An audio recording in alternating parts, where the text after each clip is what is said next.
Daniel Carter stood at the window of his office, watching the sunset over Washington, D.C. The sky turned orange and pink as the sun disappeared behind the monuments. His quiet moment ended when his communication device buzzed. He sighed and picked it up. "Ambassador Carter speaking," he said. "Sir, this is General Wright. We've received an urgent message from the Galactic Council. They're requesting your presence at an emergency session." Daniel's heart beat faster. The Council never called emergency sessions unless something serious was happening. "Did they say what it's about?" "No, sir, but the President wants to see you immediately." 30 minutes later, Daniel sat in the Oval Office with President Olivia Sanders and several military officers. The room felt tense. "The timing is suspicious," said President Sanders. "Our intelligence suggests the Council has been watching our military buildup with concern." General Wright nodded. "They don't know about Project Sentinel yet, but they must suspect something." Daniel looked between them. "What exactly am I walking into?" The President's expression turned serious. "We've discovered evidence that the Council has been systematically eliminating emerging civilizations they consider threats. We believe Earth is next on their list." Daniel felt cold. "You're certain?" She slid a data tablet across the desk. "See for yourself." Daniel spent the night reviewing the evidence. Images of destroyed worlds, intercepted communications, testimony from refugee species. By morning, he understood the gravity of what humanity faced. 2 days later, Daniel boarded the U.S. Horizon with his small team. Susan Miller, his diplomatic advisor, walked beside him up the ramp. "The crew seems unusually tense," she whispered as they entered the ship. Daniel nodded. "Have you met our military attaché yet?" As if on cue, a tall man in a crisp uniform approached them. "Major Frank Johnson, at your service." His handshake was firm. "I've been briefed on the situation." The ship departed Earth orbit that evening. Daniel stood on the observation deck, watching his blue home planet shrink in the distance. Major Johnson joined him. "Beautiful, isn't it?" said Daniel.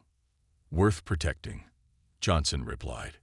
"Ambassador, there's something you should know. The Horizon isn't traveling alone." Daniel raised an eyebrow. "Explain." "Look at the long-range scanners." Johnson activated a display showing dots of light moving in formation far behind them. "That's the 7th Fleet, running dark. They're following at a distance." "A military escort wasn't part of the plan," said Daniel. "Plans change. President's orders."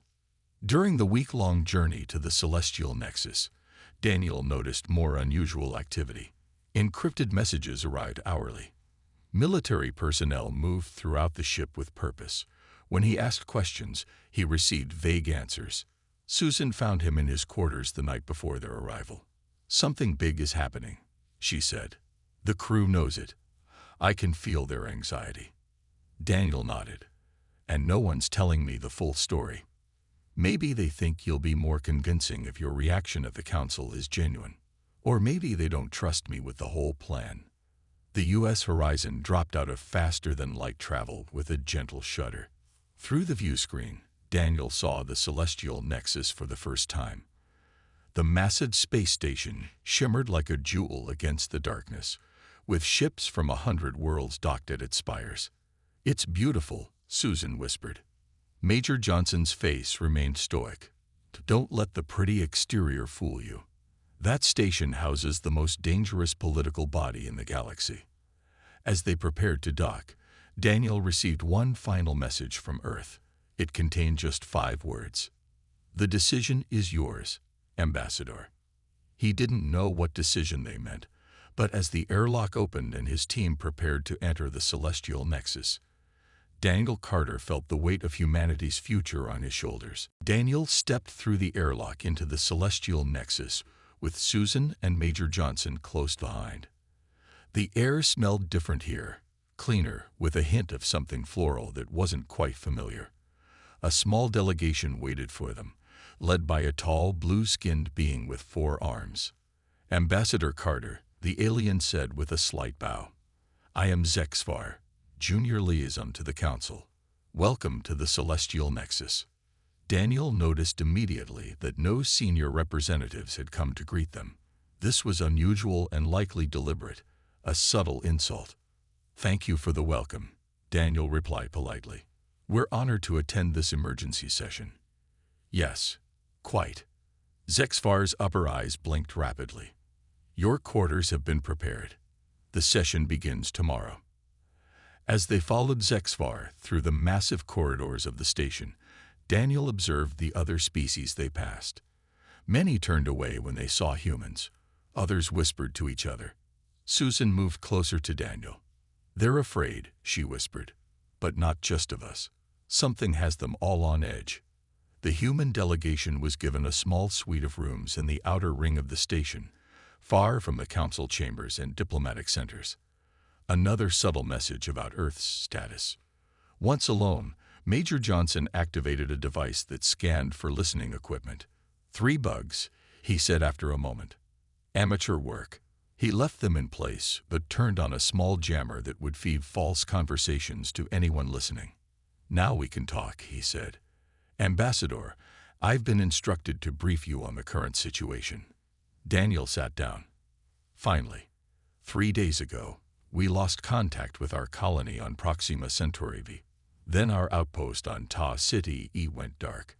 Initial reports suggested technical failures, but a scout ship found debris. Both colonies were attacked." Susan gasped. "By whom?" "The Drenthari military," Johnson said grimly. "We have proof." Daniel's face hardened. "The Drenthari hold one of the 5 permanent seats on the council." "Yes, they're also preparing to propose sanctions against Earth tomorrow, claiming we violated treaty boundaries. It's a setup."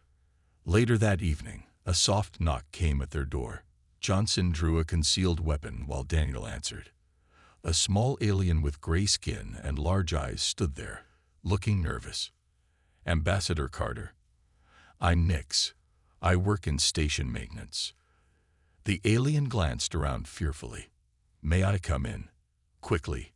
Once inside, Nix spoke rapidly. "I have friends among the Tullari. They've disappeared, hundreds of them. Same with the Bryn and Otorans. All smaller species, all gone within the past month." "Gone where?" Susan asked. "Nobody knows. But before communication stopped, my cousin on Teller sent a message." Nix's large eyes blinked back tears. "She said Drenthari ships arrived, claiming to offer protection from human aggression." After Nix left, Daniel couldn't sleep. He paced their quarters, thinking. At dawn, he received a message requesting his presence at a preliminary meeting with the Voraxian delegate, the most ancient and respected species on the council. The Voraxian, named Elder Vorth, was a massive creature resembling a jellyfish suspended in a gravity field. Its tentacles waved gently as it spoke. "Human," it said, "your species is young and impulsive. Tomorrow's session will determine your place in our galactic community. We look forward to addressing the Council's concerns," Daniel replied carefully.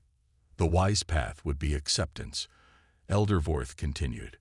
"Resistance would be unfortunate for Earth." When Daniel returned to their quarters, he found Susan speaking with a human woman he didn't recognize.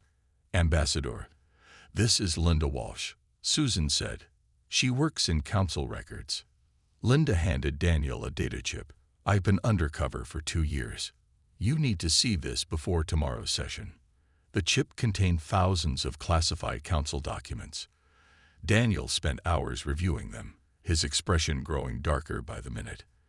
"They've been doing this for centuries," he finally said. "Finding emerging species, isolating them, then either enslaving or eliminating them entirely." "And we're next," Susan whispered. Daniel looked out the viewport at the gleaming ships docked around the station. "Maybe," he said quietly. "Or maybe we're the first species that can stop them." Daniel spent the rest of the night examining the files Linda had provided. The evidence was overwhelming. For over 2,000 years, the Galactic Council had controlled which species would rise and which would fall. Civilizations that developed too quickly or showed too much independence were deemed destabilizing influences and dealt with accordingly. "How did we miss this?" he asked Susan as the station's artificial morning light began to glow. "Earth is isolated," she replied. "We're on the edge of explored space. That's probably why we survived this long." Major Johnson entered with cups of coffee. "They underestimated us too. Humans advanced faster than their models predicted." Linda returned at midday with more information. "The Drenthari military has mobilized," she said. "They have ships positioned near most of Earth's colonies." "How many species have they eliminated?" Daniel asked. Linda's face was grim. 23 in the last century alone. Some through direct military action, others by engineered diseases or economic collapse. "And now they're starting to move against Earth," Johnson added. "The attacks on our colonies were just the beginning." Daniel nodded slowly. "We need to find representatives of these other victimized species. Are any still on the station?" "Most fled when they realized what was happening," Linda explained. "But some are hiding in the lower levels. I can arrange a meeting." Susan went with Linda while Daniel and Johnson prepared for the council session. Hours later, Susan returned with new determination in her eyes. "You need to see this," she said, leading them through maintenance tunnels to a hidden section of the station. Inside a converted storage room, representatives from 7 different species had gathered. Many looked thin and frightened. A tall, insect-like being stepped forward. "I am Krill of the Otorans," he clicked.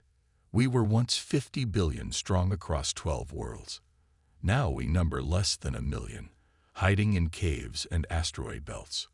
A small furry creature spoke next. "The Bryn trusted the Council's protection. When we discovered rare minerals on our homeworld, the Drenthari came with mining rights and security forces. They took everything and left our planet poisoned." One by one, they shared similar stories. Species after species, betrayed and destroyed by the very institution meant to protect them. "Why are you telling me this?" Daniel asked. "Because we have heard whispers," Krill replied. "Whispers that humans are different, that you might fight back." Daniel looked at the desperate faces around him. "If we do, would you stand with us?" "We have nothing left to lose," said the Bryn representative. "But what could we possibly do against the Council powers?" "Perhaps more than you think," Daniel answered. "How many of your people work on this station, in Council facilities throughout the galaxy?" "Thousands," Krill replied. "The dominant species use us for labor they consider beneath them." Daniel smiled. "And they don't notice you, do they? They don't think you're important enough to watch carefully." As they walked back to their quarters, Susan whispered, "What are you planning?" "Something desperate," Daniel admitted. "But first, I need to speak with Earth." In their rooms, Johnson set up a secure communication line. President Sanders appeared on the screen, her face tense. "Mr. Ambassador, I assume you've been briefed on the situation."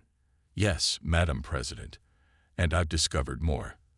The Council has been systematically eliminating developing civilizations for thousands of years. Earth is just their latest target."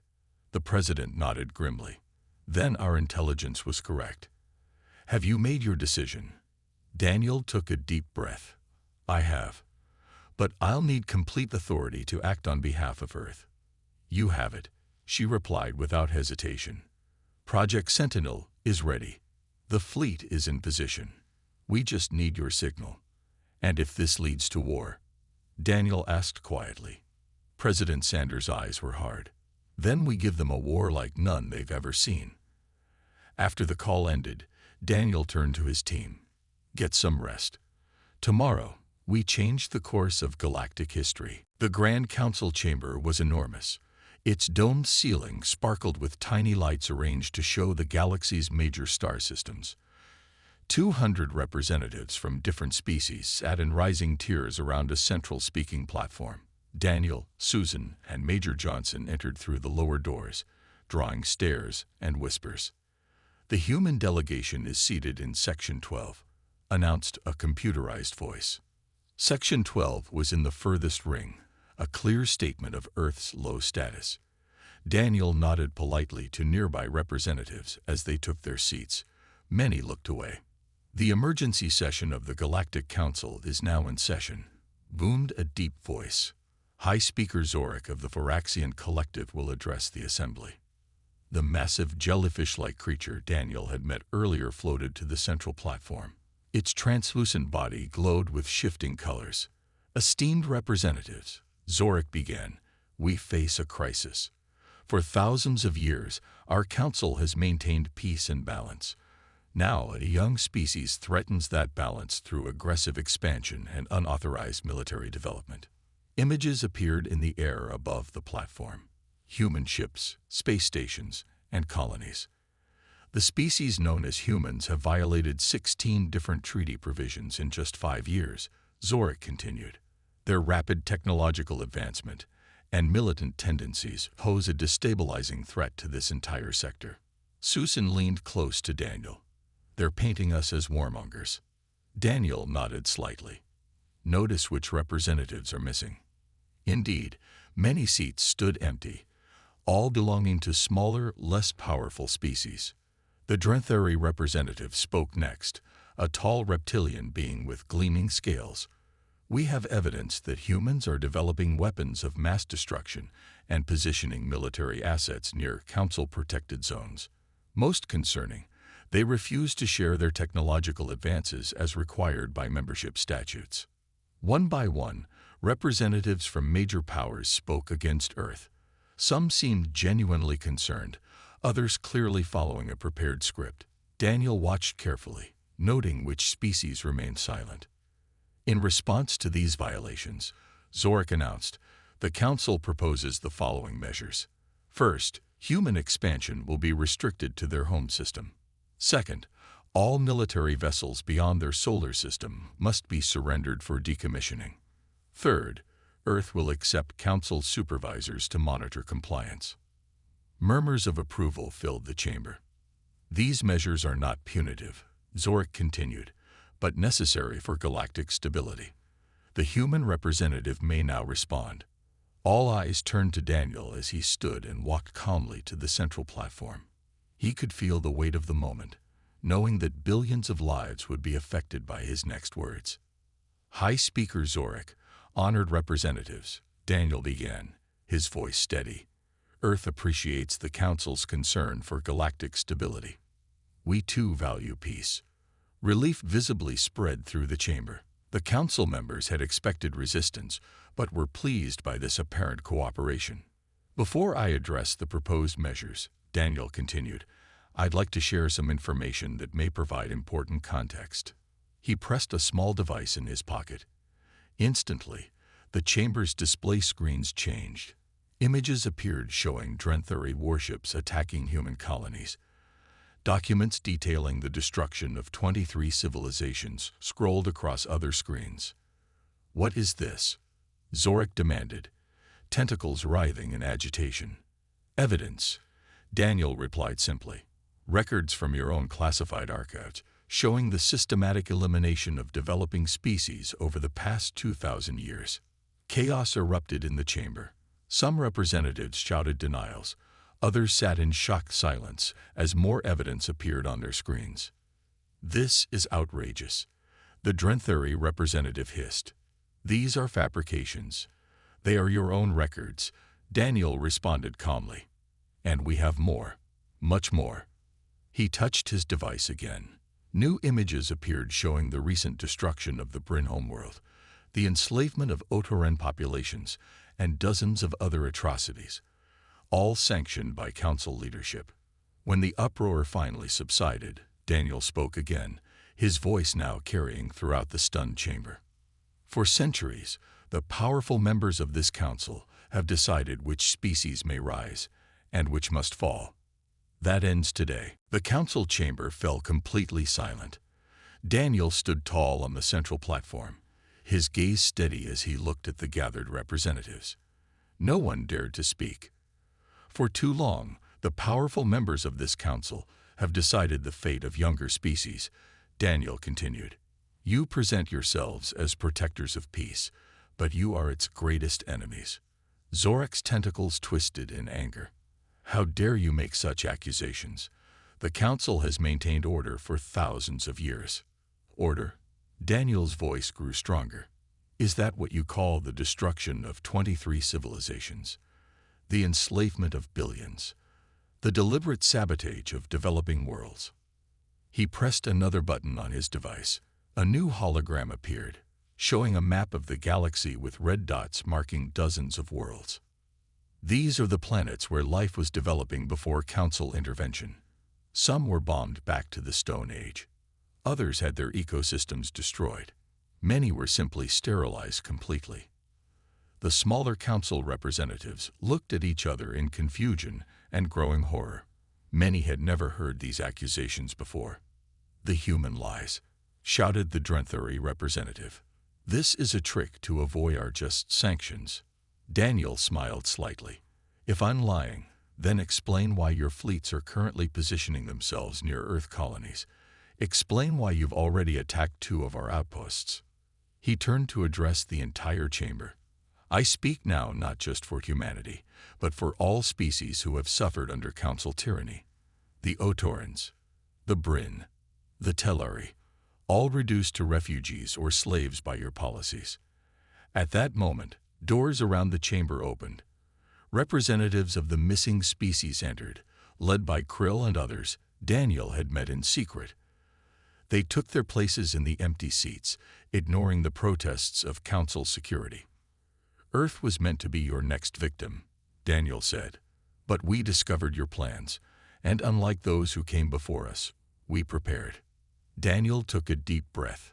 His next words would change the course of galactic history forever. By the authority granted to me by Earth's united governments, I hereby declare war on the corrupt leadership of the Galactic Council. Pandemonium erupted. Some representatives jumped to their feet shouting. Others sat frozen in shock. This is madness. Zorik boomed. Your primitive species cannot hope to stand against the combined might of the Council powers. We don't stand alone, Daniel replied calmly. He pressed one final button on his device. Throughout the station, alarms began to sound. On every view screen, images appeared showing a massive fleet of ships dropping out of faster-than-light travel around the celestial nexus. The human fleet. Someone shouted in panic. Not just human, Daniel corrected. We've formed an alliance with every species you've victimized that still has the means to fight. We call it the Liberation Coalition. Major Johnson stepped forward, speaking into his communicator. Operation Sentinel is active. All units proceed as planned. Throughout the celestial nexus, hidden operatives from oppressed species revealed themselves. They seized control of key systems, communication centers, and defensive arrays. The station's shields dropped, allowing coalition forces to dock at multiple points. What you're seeing is merely our first strike force, Daniel explained to the stunned Council. We've been preparing for this day for years. Zorik's colors darkened with rage. You will regret this, human. This means total war. No, Daniel shook his head. This means freedom. I offer these terms.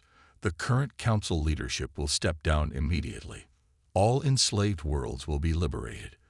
A new galactic government will be formed based on equality and self-determination.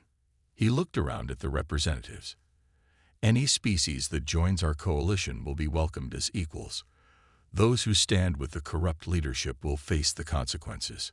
Susan stepped forward, handing Daniel a small device. It's time, she whispered. Daniel nodded and addressed the chamber one final time. The choice is yours.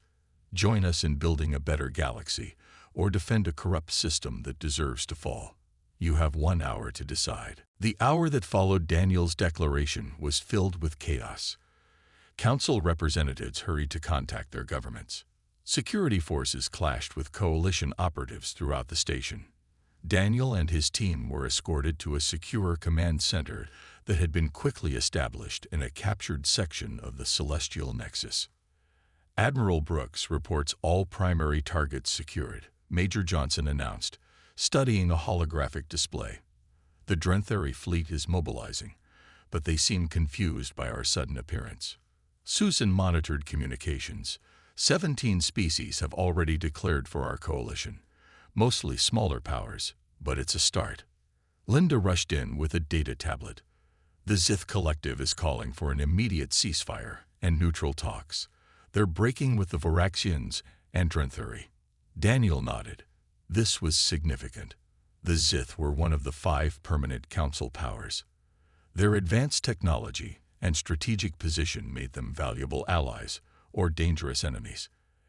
Accept their call, Daniel ordered. The holographic display changed to show a tall, thin being with silvery skin and 4 eyes. Ambassador Carter, the Zith representative, said, "I am Chief Diplomat San. My government wishes to understand your intentions more clearly before committing to either side in this conflict." "Our intentions are exactly as I stated," Daniel replied. "We seek to end the Council's practice of destroying developing civilizations. We want a new galactic order based on equality and mutual respect." Zan's 4 eyes blinked in sequence. "And if the Zith remain neutral, then we ask only that you do not aid our enemies. In return, we guarantee the safety of your worlds and citizens." After Zan's image disappeared, Johnson looked skeptical. "Can we trust them?" "No," Daniel said. "But every power that doesn't join our enemies improves our chances." Across the galaxy, the first battles had already begun. The human warship U.S. Defiance, under Admiral Heather Brooks, led a surprise attack on the main Drenthuri fleet base in the Sigma sector. Human technology, specifically designed to counter Drenthuri defenses, proved remarkably effective. "The Varaxian High Council has issued a response," Susan reported. "They're calling us criminals and terrorists. They've ordered all Council species to contribute forces to crush our rebellion." Daniel had expected this, and how many will actually follow that order? "That's the interesting part," Linda said, checking her intel feeds. "At least 30 mid-sized powers are hesitating. The evidence we revealed has caused serious doubt about Council leadership." The station shook suddenly as explosions rocked distant sections. Alarms blared. "Drenthuri Special Forces," Johnson reported. "They're attempting to retake the main control center." "Our security teams?" Daniel asked. "Holding for now. We have Odoran fighters supporting them." Daniel turned to a communication panel. "This is Ambassador Carter to all coalition forces on the Celestial Nexus. Remember, we're fighting to create a better future, not just destroy an enemy. Minimize civilian casualties. Focus on military targets only." Over the next several hours, the situation throughout the station stabilized. Coalition forces secured key areas, while Council loyalists retreated to defensive positions. Beyond the station, reports came in from across the galaxy as the carefully planned first strikes of Operation Sentinel unfolded. "Admiral Brooks reports complete success at Sigma Base," Johnson said with satisfaction. "The Drenthuri fleet is in disarray. The Tellari resistance has risen up on 3 occupied worlds," added Linda. "They're using the weapons we smuggled to them." Not all news was positive. A coalition task force attempting to liberate a Bryn mining colony was ambushed by hidden Varaxian ships. The losses were heavy. As night fell by the station's artificial cycle, Daniel stood looking out a viewport at the stars. Susan joined him. "Are you all right?" she asked quietly. "Thousands have died today," Daniel replied. "Millions more will die before this is over, all because of my order." "Because of their crimes," Susan corrected. "We gave them every chance to change peacefully. They chose this path, not us." Daniel nodded slowly. "Tomorrow we establish the Provisional Galactic Confederation. Representatives from all coalition species will have equal votes." "And the war?" "The war has only just begun," Daniel said grimly.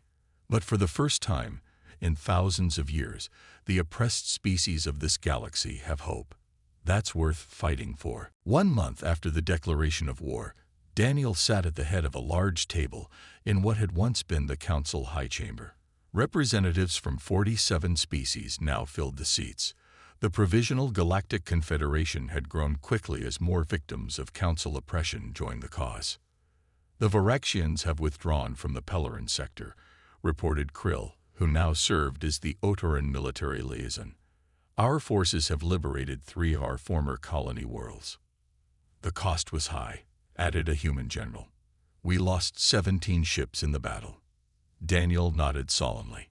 Each victory came with sacrifice.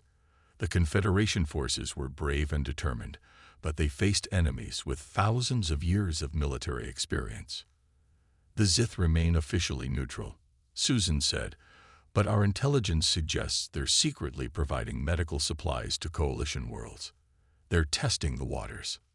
Linda brought up a galactic map on the large display. Nearly a third of former Council space now showed the blue color of Confederation control. Red indicated areas still firmly under Council authority, while yellow showed contested regions. The Drenthari are regrouping in the Arcturus sector, Linda explained. They're gathering a massive fleet, possibly preparing for a major counterattack. Daniel studied the map carefully. What about the Voraxian homeworlds? Heavily defended and deep in their territory, Johnson replied. We can't reach them yet. The meeting continued for hours as they discussed strategy, resource allocation, and the growing humanitarian crisis. Millions of refugees fled the fighting, while liberated worlds struggled to rebuild after centuries of exploitation. After the meeting, Daniel returned to his quarters. He felt tired. The weight of leadership grew heavier each day. A message notification flashed on his screen. A secure transmission from Earth. President Sanders looked worn but determined. Ambassador, the situation on Earth requires your attention. The Confederation needs a formal diplomatic structure, and the other species respect you more than any other human. What are you suggesting, Madam President? Return to Earth for 1 week. Address the United Nations. Help us organize a proper government for this new alliance. Daniel hesitated. He didn't want to leave the front lines. The fighting continues, he said. The fighting will continue with or without you for some time, she replied. But without proper organization, this alliance could fall apart before we achieve victory. 2 days later, Daniel boarded a fast transport with Susan and a small security team. Johnson and Linda would remain at the Celestial Nexus to coordinate operations. As they prepared for faster-than-light travel, an urgent message arrived. Multiple Drenthari fleets have launched their counteroffensive, Johnson reported. They're hitting us on 3 fronts simultaneously. Daniel almost ordered the ship to turn around, but Susan placed a hand on his arm. Others can fight the battles, she said quietly. You need to secure the peace that will follow. The journey to Earth took 3 days. During that time, reports from the front grew increasingly grim. The Drenthari counterattack was well coordinated and powerful. Confederation forces were being pushed back in the Arcturus sector, their first major defeat. When they reached Earth orbit, Daniel saw dozens of warships under construction. Orbital shipyards worked at full capacity as humanity devoted its industrial might to the war effort. On the planet below, cities had been partially evacuated, their populations dispersed as a precaution against potential attacks. Defense platforms surrounded the planet, and military vessels patrolled the system. Daniel's transport landed at the heavily guarded United Nations complex in Geneva. Representatives from every nation on Earth waited to hear from the man who had committed their planet to an interstellar war. As he prepared his speech, Daniel received one final report. The Confederation had lost control of the strategic Vega system. Thousands of coalition fighters had died. Susan found him staring out the window at Lake Geneva. Some people are questioning whether we can win this war, she said softly.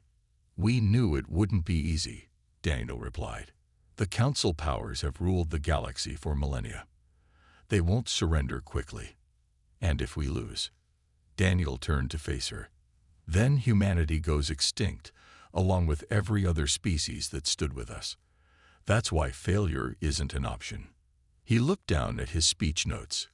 Now I need to convince Earth of that same truth. 6 months had passed since the day Daniel declared war on the Galactic Council. He stood in the new Confederation Command Center on Earth, watching the massive holographic display of the galaxy. Nearly half the map now glowed blue, marking territories controlled by the Liberation Coalition. Admiral Dawson reports the production of 50 new warships this month, Susan said, reading from her data tablet. Our industrial capacity now exceeds the combined output of the Varaxians and Drenthari. Daniel nodded. Earth had transformed itself for war with remarkable speed. Factories that once made civilian goods now produced weapons and ships. Scientists worked day and night developing new technologies to counter the advantages of the older species. What about Dr. Rivera's project? Daniel asked. Breakthrough, Susan replied with a smile. Her team successfully reverse-engineered the ancient weapons we found in that abandoned council vault. Testing begins next week. This was crucial news. The ancient weapons might finally give them the edge needed to overcome the council's remaining strongholds. Linda entered the room with a secure communication device. Ambassador, we're receiving a priority message from the Zith Collective. The silver-skinned face of Chief Diplomat San appeared on the screen. Ambassador Carter, my government has reached a decision. The Zith Collective formally withdraws from the Galactic Council and requests membership in your confederation. The room fell silent. This was the breakthrough they had been waiting for. The Zith were among the most technologically advanced species in the galaxy. We welcome the Zith as equals in our alliance, Daniel responded. Your representatives will have the same voting rights as all member species. After the communication ended, cheers erupted throughout the command center. The addition of the Zith might be the turning point of the war. Later that day, Daniel addressed the United Nations General Assembly. Representatives from every nation on Earth filled the hall, along with delegates from 20 coalition species. 6 months ago, humanity took a stand against tyranny, Daniel began. We chose to fight rather than submit to oppression. Many questioned that decision. Some still do. He paused, looking across the assembly. The path we chose is difficult.